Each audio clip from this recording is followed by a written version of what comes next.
Singahlala phansi bazalwane. Ndawucela ukuthatha leli thuba ngivusele bafundisi labakhona bobabe bomake bamfulabasha na Sunday School egameni lika Jesu. Ngingumfana kaNkulunkulu, ligama lami ngingwindlengo kaMthethwa Sibongo. Ngiyamthanda Jesu. Amen. Angeke ngize ngibe muthe kakhulu bazalwane. Ngekusitwa uNkulunkulu. Ngithanda lengoma leceda kuhlatshelwa sinonhlanhla. Ungesabe nginawe njalo endleleni yonke yakho. Ngifisa ungazi ukuthi besingayihlabela sibe neminingi ukuthi siyeva ukuthi kuthiwani. I-topic yethu lamhla ithi overcoming fear. Overcoming fear. Sisemhlabeni bazalwane, kuyasabeka kulamalanga. Kusabeka kakhulu futhi lokwendekako lishona langa nje solo sithukile, lishona langa solo sesaba, kushona langa every day kwahlala nje kunetinkinga takhona, kunetindzaba takhona letiletha ifear kithi. And le fear lebakhona isiceda emandla kulesinye isikhathi, isende silahlekelwe lithemba.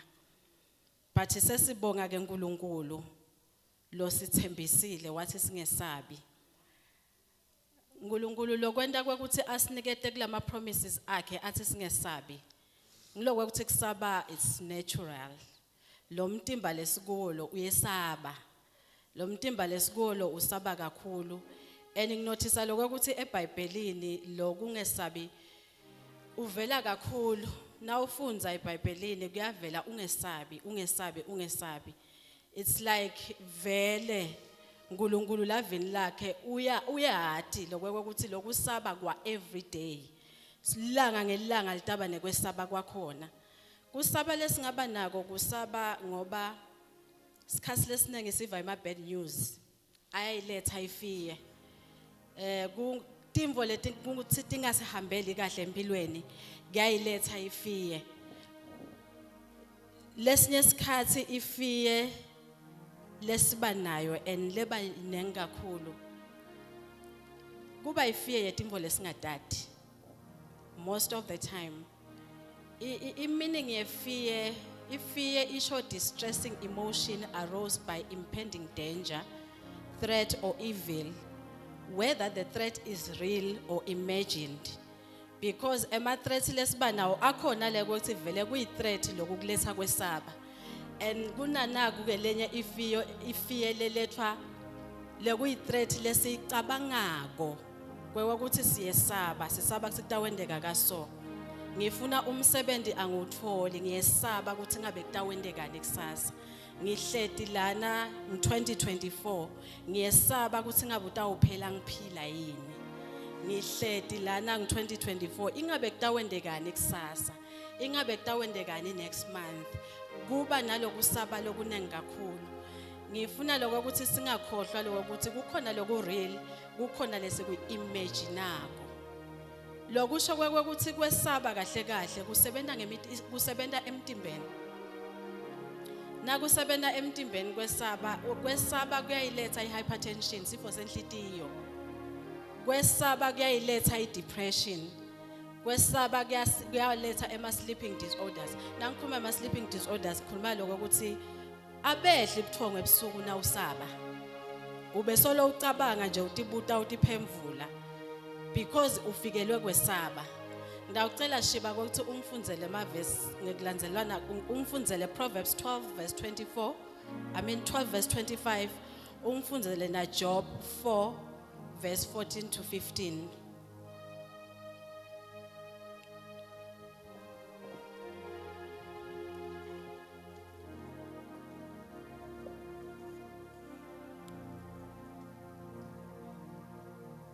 Shiba ukhona lamuhla.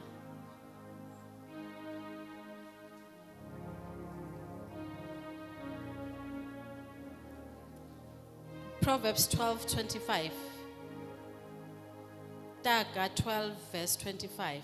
Bantu lababi betama kutiphephisa ngebubi. Ngesishiba ngathi sifunze ama verse langafanani. Ukhathateka kuyamonzisa umuntu. Ngiyabonga.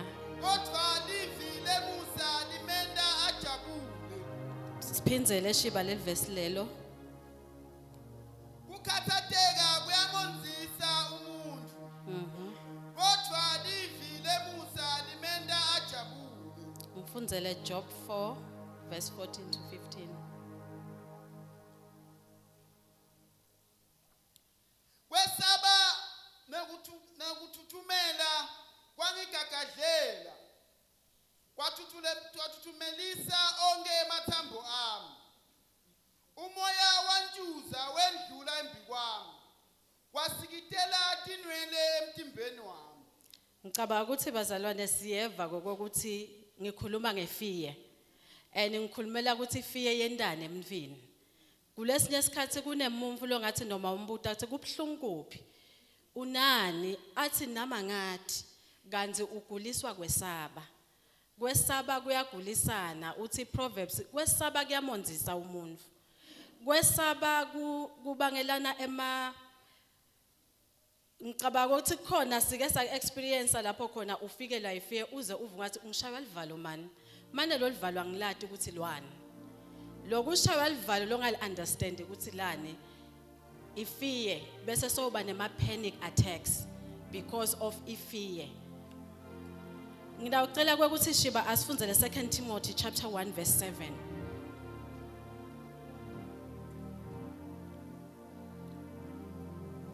Ngajabula ukuthi ngivile ekseni babe phakathi ukhulumile ukuthi khona siswati la sisidoja khona. Ngithi tena ngibuka le scripture lesangidoja siswati. Ngidawucela lokho ukuthi sifunze le scripture lesi simane sisifunze ngesingisi 2 Timothy chapter 1 verse 7. For God did not give us a spirit of timidity, but a spirit of power, of love, and of self-discipline. Ngicela lo munye lo neversion lehlukile ngifunzele. Another version. Ngifuna na spirit of fear stokhona loku understand asilandzelele kahle.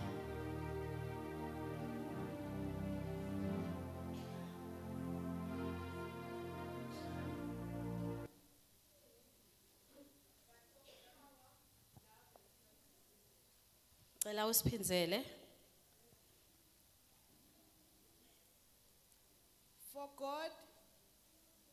For God has not given us a spirit of fear, but of power and of love and of a sound mind. Amen.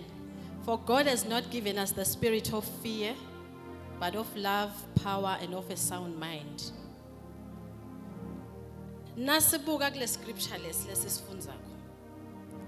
If fear is a spirit, if fear ingumoya, so lo moya uthi na ungena uqala kumanifesta through our bodies and our minds. So umanifesta ngale ndlela leyo because umoya ngeke uze udisebentele wona ungekho emtimbeni wemuntu. So umoya so nasithi le spirit nasithi if fear is a spirit sikhulumela lokho ukuthi utawuta afike avele kithi avele asebenta emtimbeni wethu asebenta nasengqondweni yethu. Sivumelana lokho ukuthi le spirit sefear lesiye sisingame nakangaka akusiso saNkulunkulu. Sikhathi lesinenge nasehlelwa ifear as understand ukuthi asehlelwa ngumoya waNkulunkulu. Ngishito ngathi ifear iqhamuka ngetindlela etehlukene. Iye iqhamuke ngokuthi na ubuka around wena uve ulahlekelwa lithemba ulethe ifear. Kuthi na ubuka ubona abantu bendlula embi kwakho bashona kukulethele ifear ukuthi ngabe mine. And the fear le we need to understand today ukuthi akusiyo ifear leqhamuka kuNkulunkulu. Ifear lefike yalethwa sitha emkhathini wethu. And na ifika le fear we need to understand ukuthi sengihlaselwa spirit ithide. Because lokho kutasita ukuthi nasa understandile ukuthi ngihlaselwa spirit and the spirit lesingahlaselako asiqhamuki kuNkulunkulu. Then we will know what to do nasa understandile ukuthi sihlaselwe ngumoya wekwesaba. Sihlaselwe ngumoya longaqhamuki kuNkulunkulu. Ngicela ukuthi sikubambe lokho sathi noma ngakwentekani youth noma ngabe sisesikolweni sibhale exam, once kwaqhamuka spirit sefear ubhala, understand ukuthi this spirit is not from God. Noma ngabe ukuphi kwendekani, noma ngabe uya kuma interviews noma ngakunjani, understand ukuthi le spirit lese singihlasela akusiso spirit lesiqhamuka kuNkulunkulu. Bona phela because nangabe ngiyabekiswa ubhale ama exams, ufika spirit sefear siyakuparalyze. Sende ungazi ukuthi soyakhohlwa nekukhohlwa. Because le spirit vele asisiso saNkulunkulu.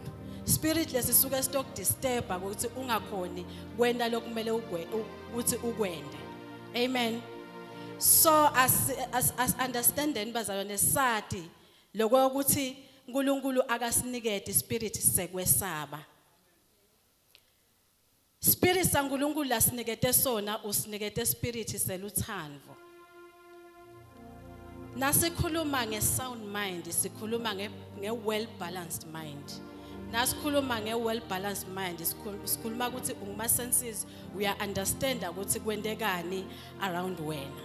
And nasikhuluma nge-well balanced mind, sikhulumela ukuthi unengcomvo yebo uNkulunkulu lapha kuwe. Amen. LiBhayibheli liyagcizelela kakhulu, liyakhuluma ukuthi singesabi. And ngiyathi ukuthi mina sijwayele, we are used to lama scriptures lawa. But ngiyafisa lokho ukuthi singabuka ngalenye indlela because bazana sikhomba iqiniso sidila ne spirit less dangerous. And nasidila nale spirit less dangerous, si dangerous spirit sefear. Because lesinye isikhathi ngiso lesivimbe ukuthi singendidi imvoda kaNkulunkulu. Because we have fear. Ngiso lesikuvimba lokuthi uNkulunkulu noma ngawuthi yenda njani. Then you start looking around you. Because uhlaselwa ngile spirit. Sithi le spirit manje ke ngeke uzukhona. As soon as le spirit sithi ngeke uzukhona, utokhanza ukuthi kunetinto uNkulunkulu lebeka kunikete tona, letinkulu great things. Ukhanza ukuthi by the time undlula emhlabeni awukendi lutho, awukhona ukuserve ipurpose yaNkulunkulu. Because uhlaselwe ngina spirit sefear kusukela ngoba sihamba nawe toti. Ngithanza khona ama scriptures lapho khona kukhuluma ukuthi David wathi saqedzile kuserve ipurpose yaNkulunkulu emhlabeni wafa. We need to be very careful ngespirit sefear because the spirit sefear stakwenda ukuthi ungayendi ipurpose yaNkulunkulu. Usaphila because uyesaba. Kunengakhulu ukusaba, ngidakhuluma kakhulu ne-youth. Kuloko sisaba lamaceleni kwethu ukuthi batawuthini. Sisabe nangekhuluma ngaNkulunkulu because ngidawubonwa ngibobani batawuthini. Vele phela le spirit leso vele asisiso saNkulunkulu. So nangabe uveta uqhamuka ufuna ukukhuluma imvoda kaNkulunkulu, le spirit leso once wasivumela sangena lakuwe. God has not given us the spirit of fear. Lokusho ukuthi le spirit uyanikedwa. So kuba kuwe ukuthi le spirit uyasireceive yini noma uyasireject. So the spirit of fear is given, but it is not given by God. So it's up to you ukuthi manje ke you accept that spirit noma uyasirejecta le spirit leso empilweni yakho. Kuze utokhona kuphila a fulfilled life.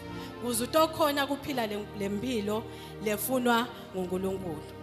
Most of the time we fear what we have no control over, or we fear things lesivungazo sitine mandla etikwethu. I'll make an example. Nangabe nginaye 50 rand ku handbag yami, angisi worried ukuthi ngidawudlana because somehow ngine power, ngina 50 rand losekhikhini lami. So I know ukuthi ngidawuthatha 50 rand losekhikhini ngithenge ngaye ngidle. But nangabe ude 50 rand ekhikhini, ifear ithi ngabe ngiyodlana ntambama. So we fear tinvo leside ipower over dona. Lesivungazo uthi we don't have power over dona. Nato letinvo leside sabako. Hence iBhayibheli lithi manje ke uNkulunkulu akasiniketi umoya wekwesaba, kodwa usiniketa umoya wemandla newelithando.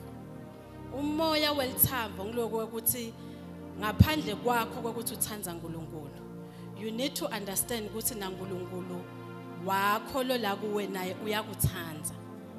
Kungako kukhona scripture lesithi khona love cast away fear. Because la sathi khona ukuthi there is love. Sathi kahle ukuthi kutaba bethi fear. Ngeke ngize ngibe nefear nangabe ngathi uthi uNkulunkulu uyangithanda. Because nangabe ngathi uthi uNkulunkulu uyangithanda, he will provide. Nangabe ngathi ukuthi uNkulunkulu uyangithanda, kude lengitakwesaba. Ngoba ngiyathi ukuthi ukhona ukuthi angiside.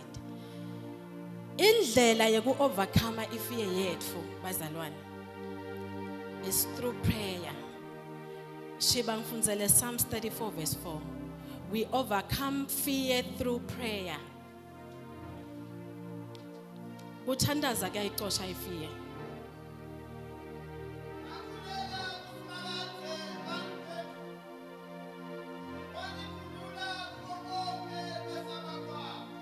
Uphinzele Shiba.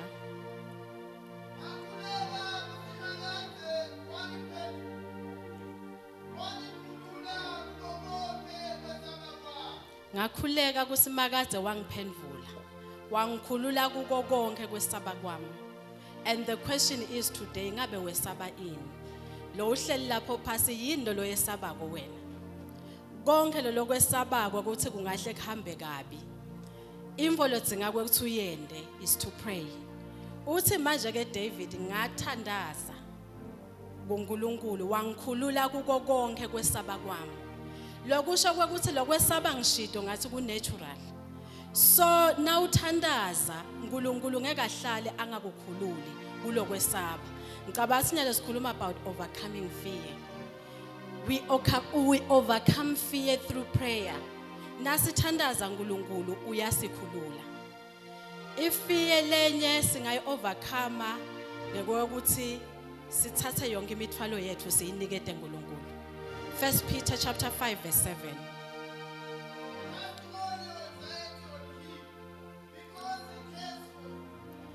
Thatha konke lokukhathateka kwakho lonakho ukunikete uNkulunkulu ngoba uyakunakekela. Akasinikete umoya wokwesaba kodwa usinikete umoya welithando. Umoya welithando ngilowe ukuthi sathi ukuthi uyasinakekela uNkulunkulu.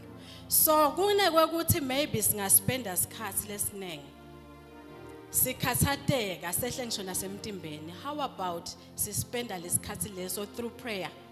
How about sispenda lesikhathi leso through ukuthatha lemithwalo yethu siyinikete yena uNkulunkulu, knowing ukuthi uyasikhathalela.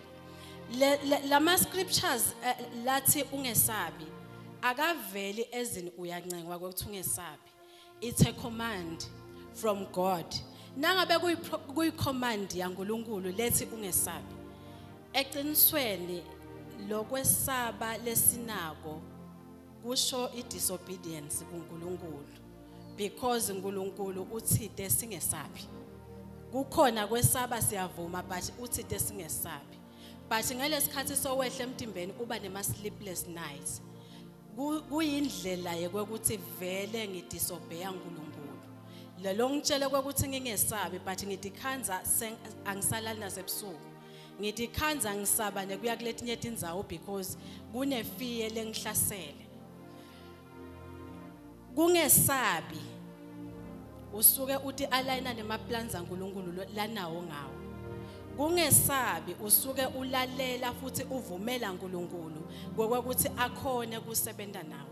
Ngiyanothisa ukuthi kulesinye isikhathi umfana nakakhala uyathi thula ungakhali. But kude lo takusho ukuthi ungakhalileni. Lama it's an emotion ledzinga ukuthi express. So uthi wena manje thula ungakhali. But kude angakhalileni. But we thank God lothite ningesabi kusaba kukhona. Wase so yasitshela ukuthi singesabileni. When you go through ema scriptures la khuluma ngesabi khona lapho khona vela khona ukuthi ungesabi ngikuhlengile wami. Kukhona lapho khona athi ungesabi nginawe noma ephila uyakhona. Kukhona la manengi lama scriptures. Manengi lama scriptures lo dinga ukuthi bazalwane siwafunze and ngiwo lama scriptures la tasisita lokweukuthi nasifikela kwesaba sikhona kokuthi manje sikuncoba ngani sincoba ngelivi ngoba siya understand ukuthi uNkulunkulu uthitheni ngawo. ngicela ungifundzele Acts 13 verse 52. Acts 13 verse 52. Asingesabini bazalwane, kunengo naloko kusabisako. But ithine ngaloko uthi sinaNkulunkulu wethu losithandzako, asingalingisi bamfu baseveni. They have everything vele lekuthi ibesabise bona. But abathina besaba bona, bamangale ukuthi thine asesabileni, kungoba sine confidence kuNkulunkulu wethu. Because lokungesabi noma kufika imvo lesabisayo. Ngilokho ukuthi manje ke une confidence ngokuthi manje ke uNkulunkulu utakwendela timbo. Ngikhumbula ukuthi mina ngikhulele eSiphofaneni emakhaya. Bekuye ukuthi ngalesinye isikhathi basengayakhe le bridge lenkulu leni yatiko. Sathi thina siyesompeni sasiwela le bridge nge Assemblies of God. Siwele le bridge siye ngeshe. So kutoba nesikhathi lapho khona kune khona litulu. Ahambe latule manje. Ukhanze ukuthi asikhoni kuwela. Nalaba ngale abakhoni ke esikolweni. Ngiyakhumbula ukuthi manje ke khona lo babe bekathanza riska kakhulu. Awele ngemoto. And umumfu lebekambongelela kakhulu bavamisa kubongelelwa ngumfana wakhe. Asitshela nje nasemfeni baba utawela ke bawela utobona phela utowela babela. Avele bekagcina welile. Noma kwakunalamadla. Sengiyacabanga how much more ke thina sinaNkulunkulu. Uyabona ukuthi lo mfana the way bekane confidence ngayo kubaba wakhe ukuthi utowela. And thina sasinefiye ukuthi siyesaba kwelela lengesheya. But yena abeka kusho with confidence ukuthi ngiyathi kuthi baba utowela la. Vele bekawela afike ngesheya. How much more ke thina sinaNkulunkulu. Lo ngiyena asitshele ukuthi singesabi. Acts chapter 13 verse 52.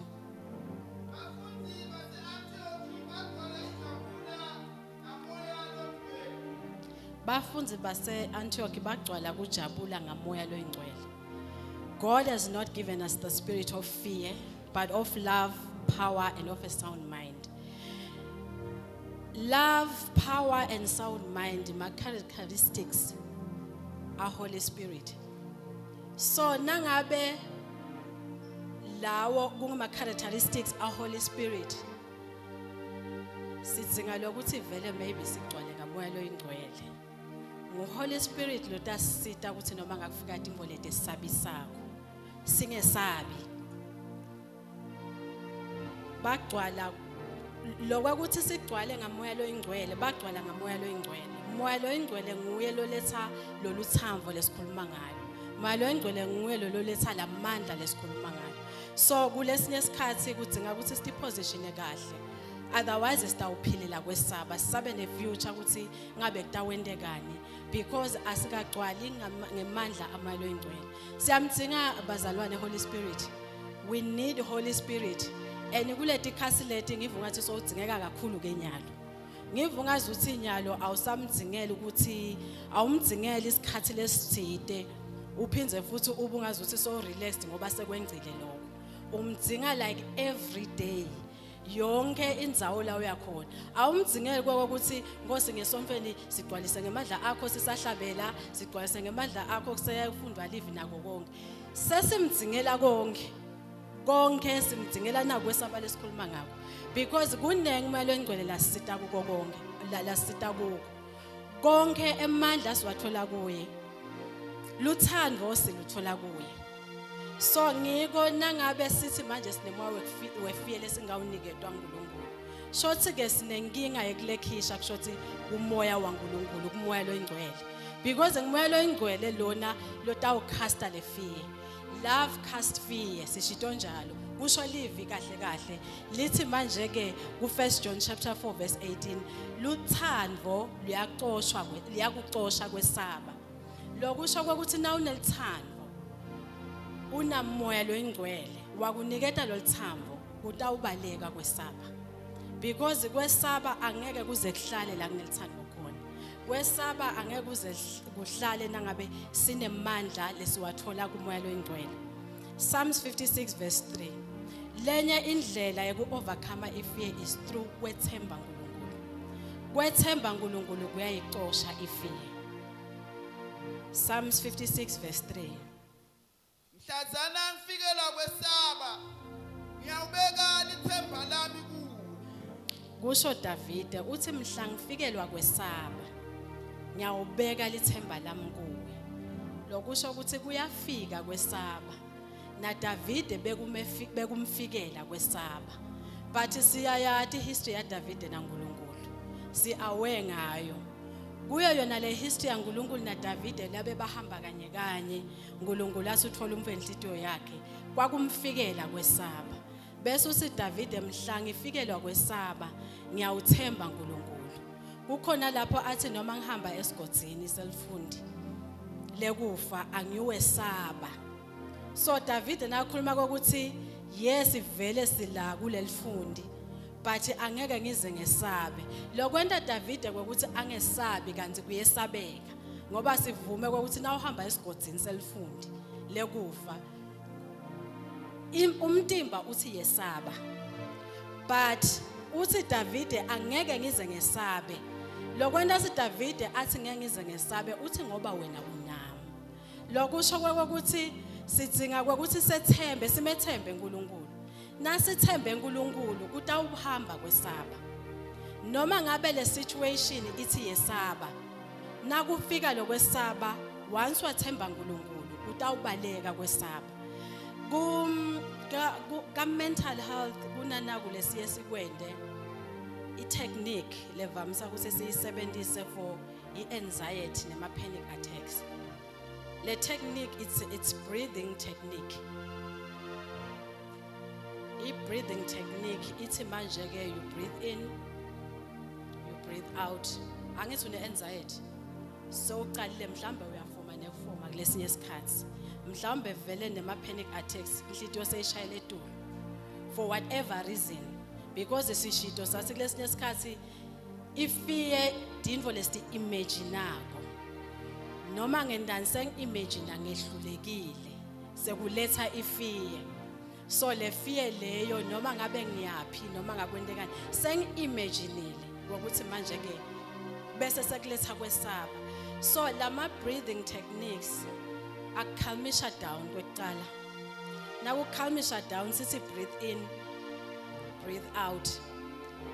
Siyesibese sithi manje ke shine positive things or usho something le against lo kwesaba. So now uthi breathe in and out bese so uthi ke manje ke nangabe uvungaza ukuthi uyakhohlwa noma uyehluleka. Ube like breathe in, out angehluleki. Breathe in, out usho lo lokushoko. Le technique le iyasebenda like to everyone. Ngicabanga ukuthi mina ngayibhala exam ngibhalile exam ngisedoyibhala exam. Now ubhale ama exams uyapanic. Now panica kudinga ukuthi udonse umoya ukhokhe. Then awugcini lo donse umoya ukhokhe you speak. Now ucedza you speak. Imagine ke umzalwane wase word of faith enda nayi technique naye and speaking the word kule technique. Kwekuthi breathe in, breathe out. I am more than a conqueror. Breathe in, breathe out. I can do all things through Christ who gives me strength. Breathe in, breathe out. Kukhalmisha down. Tested lokhu kuyasebenta futhi and kwenta lokho actually it helps your whole well-being because ngenhlito ngesikhathi seyishayela etulo idzinga ukuthi manje ke ibuye kahle ibe phasi. So iyakhona ukukhalmisha ke down and kuyayicetha le fear. If kucetha ifear kumuntu lokhuluma positively nje kuyicetha le fear, how much more kimi ngidokhuluma live. Ngidokhuluma ukuthi God has not given me the spirit of fear. Ngisho ngikhulume ngikhulume Isaiah kuyavela kakhulu Isaiah ningesabi. Kuyavela kakhulu naku Joshua 1 khona lapho khona khuluma khona ungesabi nginawe ngidakucinisa nako konke. Lokumcoka kakhulu bazalwane ngilokwe ukuthi vele sihlale la evini. Because konke lele ngikhuluma ngako sitakuthola la evini. So nangabe sifunza live maybe udifundzise kudzinga idiscipline la kwakhuluma ngayo baba emthetho kudzinga idiscipline mabomu kudwebuli mani ngike ngakwenda ngakuzama ngakhanza ukuthi kuyendeka lesinye isikhathi yesena ama excuses ethi sibhizi kakhulu but uyathi ukuthi nangingaspenda kahle kahle uNkulunkulu kumele kuthabe ipriority. Ngalokho siziniketa ama excuses and sicala kancane ngoba sathi usema habits awu break uthi dluthu. Kancane ugcine sokhona. Na ungathi ufundisa mbamba ukuthi ngifunza scripture sinye ngelanga. Like every day. Good doable and awukho competition. Ufunza le scripture lesi. Kulesinye isikhathi ungasebenzisa ngisho na Google akusite ukuthi scriptures for hope. Avela onke lama scriptures. Uwafunza. Scriptures nakuka so avela onke lama scriptures. But nasingatifunzi the fact ukuthi ngiyakwati check WhatsApp 30 minutes. Good doable man. Good doable because ngaphandle kwaleli viki kude leli singakwenda naloko lesikhuluma ngako overcome ifear. Kudinga lokuthi si understand le live. So nangabe singa understand le live angeke size sikhona. So lana nangabe sifunza ngititshela ukuthi ngifunza ichapter yinye angajaki indzawo. Ngiyaceza ngikhona competition ukuthi songishile vuvu. Yevuvu kubani wena mina ngatendela icompetition nami kahle. Ukuthi ngifuna ukuthi by December ngibe ngicedzela iBhayibheli. Kunemalanga lapho khona ngititshela ukuthi ngifunza 2 chapters, kunemalanga lapho khona ngititshela ukuthi ngifunza ichapter yinye. Sengiba guilty futhi nangabe ngikafunza iscripture. Okay, khona le ngeke ngasijamba, le ngeke ngajamba noma numbers. Kwakukunengi lokho ukuthi bebahamba bekubobani amagama abo bobani ngase ngindlule ngifeke ngithi futhi amagama abo labantu ngengce futhi amagama abo ngoba kunengi mhlawumbe mzukwana ngiyokhona lokho understand ukuthi hayi naloku nako kuyakhuluma nawe. But lana khanza ukuthi kunengi kakhulu leminyaka nemagama ebamvu kwalandzela abantu kwalandzela abantu lokho sho ukuthi nje mina ngazi ukuthi sengikhohliwe noma ama numbers lele ngawajamba. But ngitshengisa lokho ukuthi kudoable ukufunza live. Akusiko likhuni. Akusiko likhuni ukufunza live because liqiniso lithi iBhayibheli ngeke licedze kulicedza ukuthi mina nasengithi ngivema ama revelations amdane ngibuya iBhayibheli lapha sengibhala 4 sengicedzile. Siyabe solo siqhubeka silifunze kuze kubuye Jesu. Ikakhulu because lokunye lokusita ngilothu understand ukuthi this is not just a book. Nangabe ufuna kuva ukuthi uNkulunkulu uthini. Asithatha nje lana ngazi ukuthi uNkulunkulu akhuluma. Kukhona lapho khona ngake ngathandaza umthandazo lothi bengisenga understand. Ngithi nami ngiyafisa ukuthi ngibe nale encounter naNkulunkulu njenganabe kakhuluma eBhayibhelini afika akhulume abantu bethuke in. Ngifisa ungathi uNkulunkulu angakhuluma ngalendlela leyo noma ephusheni noma nje ngithi ngihleli ngive ukuthi hey livile likhulu. But Holy Spirit wangisida nga understand ukuthi nangabe ngifuna uNkulunkulu kumva khuluma ukhuluma la. Siyabonga kulabe benema encounters because kukhona ababene encounter naNkulunkulu. Akutshela ukuthi mina wafika, I'll make an example khona lo myesisi lothi wafika uNkulunkulu wakhuluma uthi bekuthi njalo ngabo 8 uthi nangithi ngisegamereni ngoba ngithanza ke ekamereni ngive kuhamba emapage nangifika e-sitting room ngifike ngihlale phansi lo muntu ngingamboni lapsweni but ngimkhanze sahlele e-sitting room ngithatha iBhayibheli sifunze nayo ama scriptures sifunze lo muntu nasothi uyalandzelela ukuthi uNkulunkulu lena kwenda kuye it's because ukulamave lapho khona iChristianity ingavumeleki so le Bible uyalifihla so kude nale kulesinye isikhathi utoba nenkinga ekuthanga understand uNkulunkulu through Holy Spirit uthi Holy Spirit beka msita muva but encounter naNkulunkulu kwaba ukuthi afike ngingambone ebusweni because beka ngiphandla lo mfafika ahlale nami sicale sifunzele live angasho lutho but afunzele live ngilifunze ngitive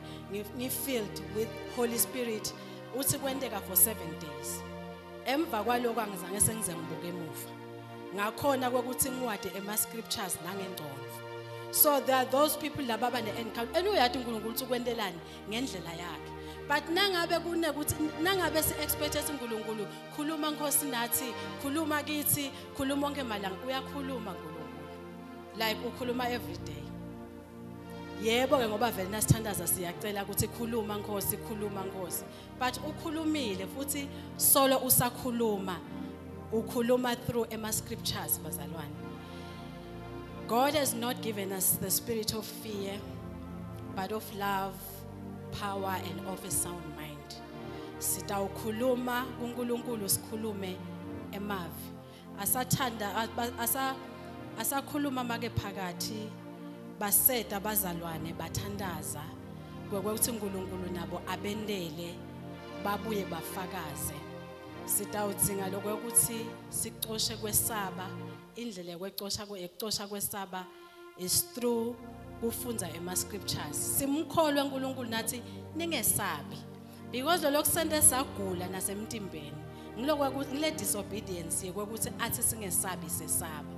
Nangabe usaba kushothi uthi uNkulunkulu ungakhona lokuditfalela. Because ngelesikhathi so usaba ulingisa David athi mhla ngifikela ngesaba ngiyothemba uNkulunkulu. Usho ukuthi sowuthatha ithemba lakho uliniketana ukuthi akasale anaka, akasale athatha over. Kuze utokhona wena ukuthi uqhubeke uphile and ubuke emandla kaNkulunkulu. Ngemavi alamuhla lawo bazalwane asingesabi. Ukhona uNkulunkulu, slogan selakhaya.